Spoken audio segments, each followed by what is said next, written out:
Allie Colleen. How are you? I am very well. How are you? I'm doing fantastic. I'm so glad you took some time to talk to us today because I'm excited because you're going to be coming to the area here in a couple of months. Oh, we're excited. Our whole rest of our year we're really looking forward to. And it's going by, man. I don't know if you know this, but it's August. I know it. Isn't that insane? Well, try and live in the Midwest, Allie, and you go, wow, our 4 months of fun are over. That is true. Yeah, it's all downhill for the rest of the year, isn't it, for you guys? But you know what? I like wearing sweatpants and flannel, though. That is true. That is true. I love summer because I love water. I love water so much, but I'm about ready for some cool nights, for some campfire nights. Oh yeah, nothing. Now, do you take your guitar out around the campfire? Yeah. Do you? Well, you got a campfire guitar, dog. Well, that's true. You got a guitar for that. Yeah. I don't take my baby out there, but oh yeah, we got guitars out there by the fire.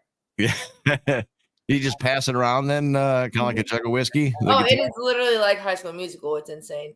Campfires in Nashville are exactly what you think they are. They're the coolest thing. That's what I waited my whole life to have, like campfires in Nashville. Absolutely. Yeah. Us crazy Midwesterners, we sit around it's almost too bitterly cold to be out there, but you're still warm by the fire. But if you get up, you don't want to go back out. Yeah, that's fair. That's right. No, Tennessee nights are pretty stunning. Like mid-August through probably maybe that first week in November. Then it starts getting bad. But as far as the fire goes, oh, it's heaven. Yeah, I love it when you do get a little bit chilly down there. I've been down to Nashville many times, different times of the year, and it's funny in the wintertime. There's a dusting of snow coming and everything shuts down. We're not prepared for it. Also, we're unpleasant. Most people in Nashville are unpleasant. I'm gonna be honest with you. We are. You don't want to catch us cold. You want us to be inside. You don't want to run into us. We're awful. Yeah, exactly. Yeah. I don't know what's worse, either the people that don't know how to drive in the snow or the people that do think they know how. Oh, what's worse is the people that think they know how but don't realize what the difference between your weatherized tires are and what we have here. Right. Those are the dangerous ones because that's the Honda that's going to fly through the middle of my car going down Briley, and that's what makes me mad. And it'll be my fault. So yeah, that's the worst. As a guy, and some females are this way too. Bigger tires, better traction. Yeah. I mean, well, obviously has to be because of the ridges, but again, those bigger tires, you're just going to drive through my car and I'll be so mad. I'll be so upset. I'll be so upset. 35. I look forward to the weather changing here soon. Summer's been nice, but we played too many outside shows last week for me to care at all about the weather outside. That was exhausting. Yeah. So shows. Let's find out and get to know a little bit about Allie. Okay. You've been in music all your life. I mean, I know your background, but you've been around music all your life.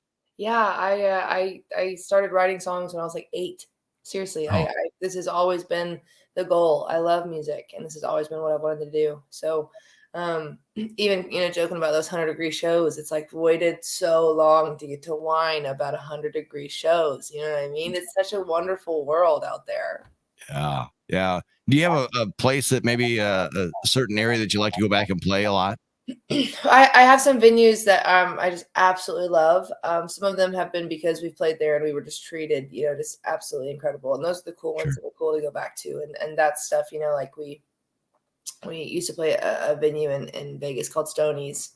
And that purchaser would just take such good care of us in Vegas. And so that was so cool. The Machine Shop in Flint, Michigan is a baby of mine. I absolutely love it.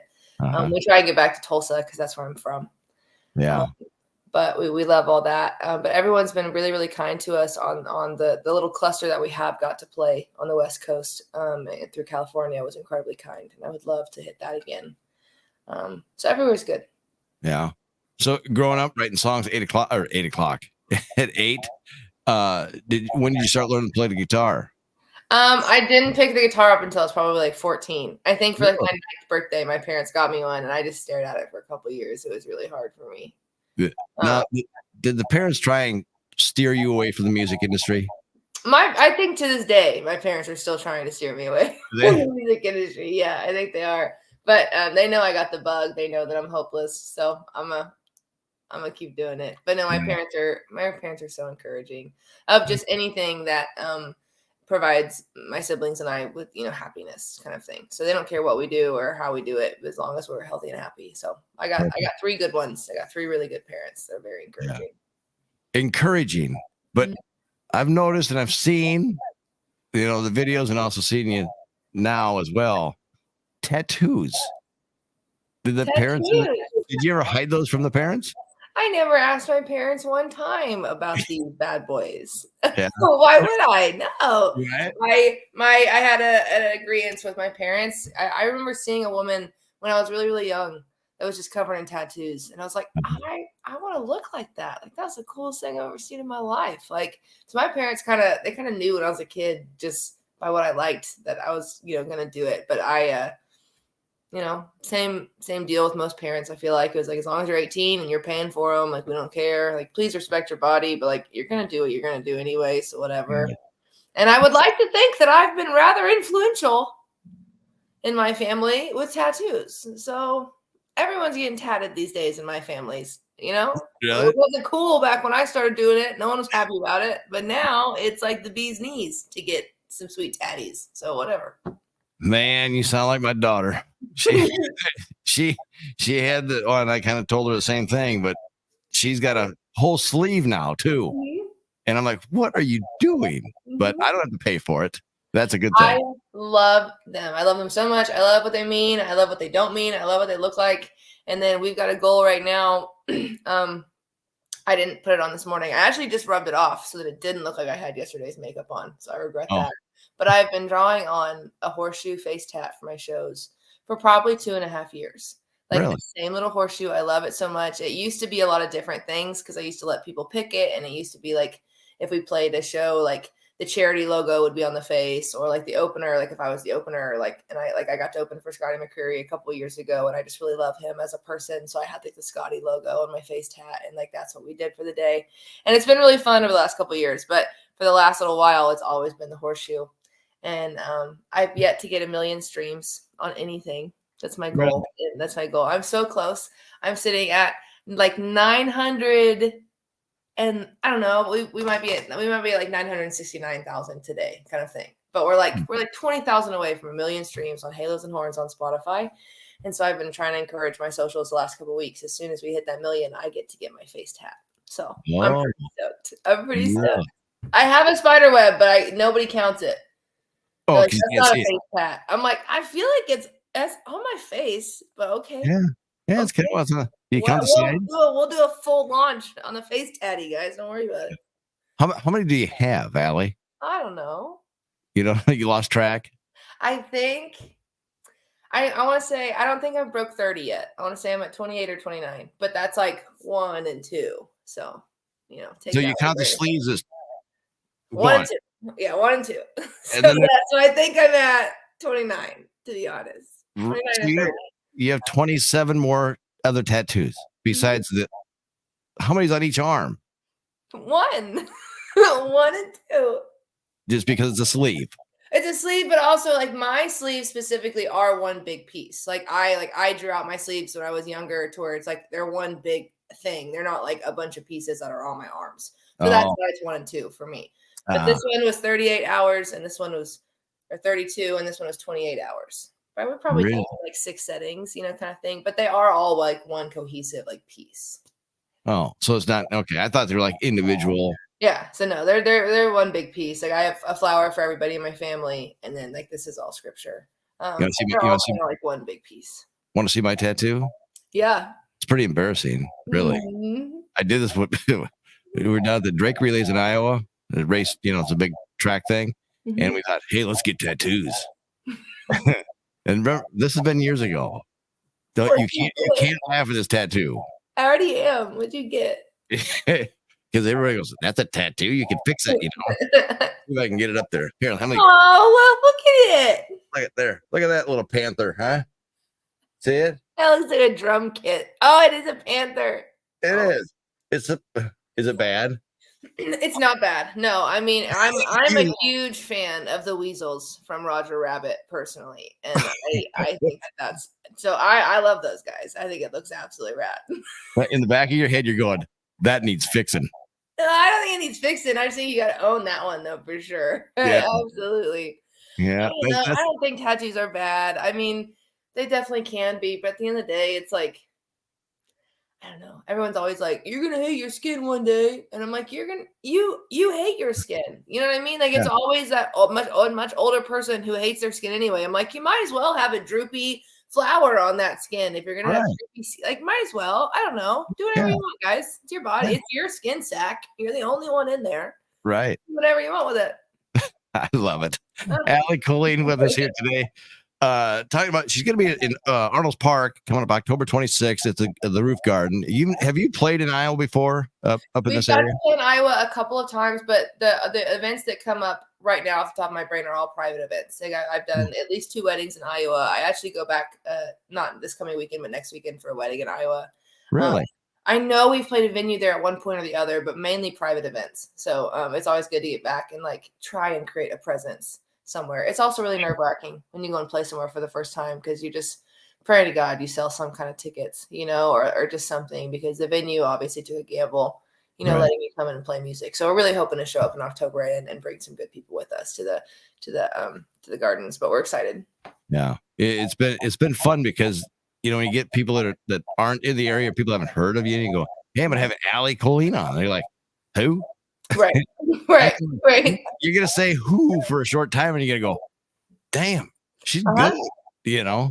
Yeah. So, but No, I love that. I really do. We're very lucky. We've been very lucky to just receive that kind of support, very consistently. It's like a Mhm. lot of times we're playing for crowds who don't know who we are, but it never leaves like that. You know what I mean? And then we're very lucky where when we do get to return to areas, people show up again and then it's very Right. cool and it's very kind. So Yeah.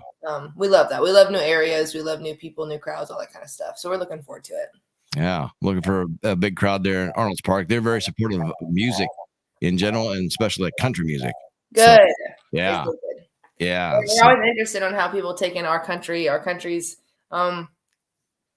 it's definitely got those narratives, right? The country music has always had, which I think is yeah, my favorite thing about my music. But sonically, um, I don't know, we can be a little loud sometimes, we can be a little rough. So I really hope people like it. Everyone's always very kind everywhere we come and play.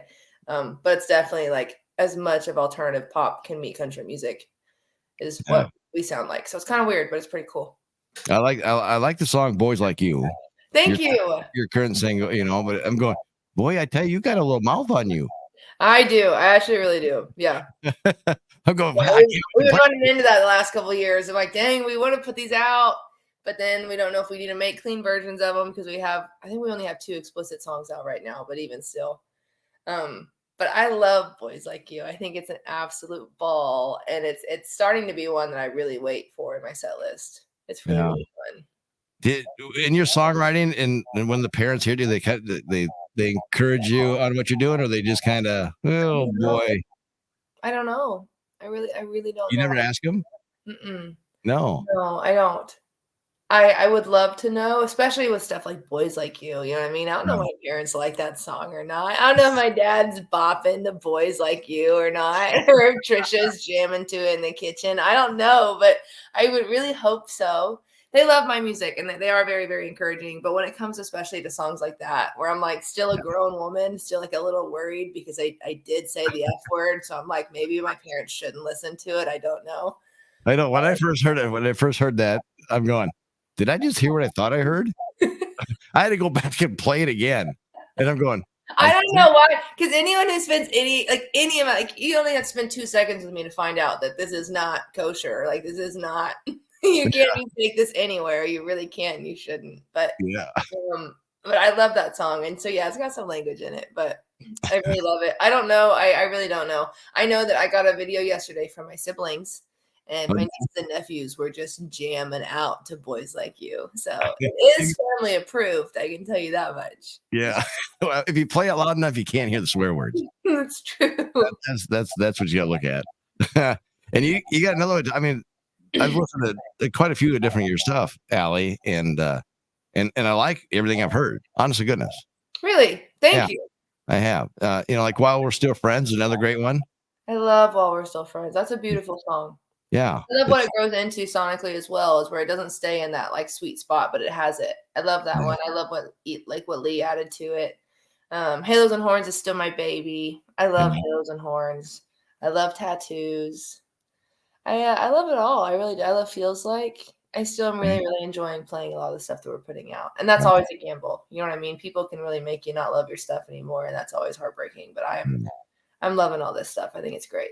Getting good reception though with the While We're Still Friends and the boys. Got a lot of good reception from While We're Still Friends. I didn't realize it at the time. But I don't one of the biggest things we've gotten back feedback wise for While We're Still Friends is I knew that the world was not short of like divorce songs, which not to pigeonhole While We're Still Friends is that, because really any lifeline of a relationship that you really saw, lasting, you get it, you get While We're Still Friends. But with that said, I knew that the world was not short of divorce songs, but I didn't realize how lacking we were of divorce songs that were kind. And like divorce songs that were just honest and kind and like, hey, it sucks that we lost this, but also like, I'm not mad at you and you're not mad at me. And like, this isn't a blame game. Like we loved each other and it didn't work. And so that's been a really, really cool thing to see with While We're Still Friends, is to have so many people reach out and be like, I love my ex-partner. We just couldn't make it work. Like, I love like that is a good person. Like I love that person. I wish them the best and like all that kind of thing. So that was a cool thing to receive from While We're Still Friends. And then same thing with Grass in the Grave. We put out a song called Grass in the Grave after While We're Still Friends. And it was kind of like where I'm at with it now, in the sense of it's like it's a song that also the world is not short of like grief songs. But I do think that there was something special in Grass in the Grave to where it allows you to be really genuinely frustrated, like rightfully so, in your grief, but also still like not a blame game. It just wasn't getting better. You know what I mean? And that's kind of where Grass in the Grave sits on, is it's just like, man, like that just wasn't getting better. And we did everything that we could. And so I'm really, really proud of the kindness that's been behind a lot of these narratives in this season that I've been in the last couple of years of trying to write songs about like my personal life and also making them work for the listeners as well. So just really, really grateful for the feedback that we've got this year on new music. Well, it's just been fun. Everyone's just been enjoying it. It's just been a little fun summer song for everybody. So that's been good too. Yeah. And when you can relate to people, that makes a big difference too. And the lyrics relate to somebody. Yeah. So, and it's got to be cool to be writing songs like with Lee Bryce and Jared Neiman. And it's an honor, man. It's so cool. Everyone's always, ever since I moved to this town, everyone's like, what's the secret? How do you make it? What do you do? What's the thing? And one is if I would know, but two, I'm like, man, if you're not the worst person in the room, what are you doing? Like, I've been so privileged to move to Nashville. This will be my 10th year here, man. It's insane. Wow. But I've been so privileged, like the whole time I've been here, to just be surrounded by not only really kind people, but in my opinion, some of just the best at what they do, and it's like, you just get to sit back and you just get to watch them do stuff. I mean, writing with Jared and Lee, I actually haven't got to write with Jared yet, but Jared has been producing everything. So, and then same thing with Lee. I wrote While We're Still Friends with Lee, prior to everything. And I've written with Sarah, Lee's wife, who also was on While We're Still Friends for years. Sarah's on a lot of my album, but all that to say, it's like just getting to like, one, hang out with kind people, like I said, but two, like you're always learning, you're always getting better. And then every now and then you just surprise somebody and someone thinks you're great. You know what I mean? So it's like, it's a good seat to have in the room. The worst one, it is a good seat to have. It really is. And I've just been so blessed to work with these guys and to get to put music out with them. It's been wild. Get done writing a song, you guys crack open a bottle of Jaeger. Lee? I think we crack open a bottle of Jaeger and then we write a song. Oh, okay.